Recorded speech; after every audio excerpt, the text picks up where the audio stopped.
یہ کہانی ہے جاپان کے ایک چھوٹے سے ریلوے اسٹیشن کی، جہاں روزانہ نہ بھیڑ تھی نہ رش، بلکہ صرف ایک بچی اسکول آنے اور جانے کے لیے ٹرین پکڑتی تھی۔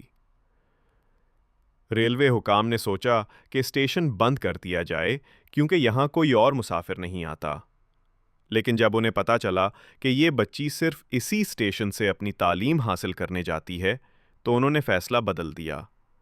انہوں نے اعلان کیا کہ جب تک یہ بچی اپنی پڑھائی مکمل نہیں کر لیتی، اس اسٹیشن کو بند نہیں کیا جائے گا۔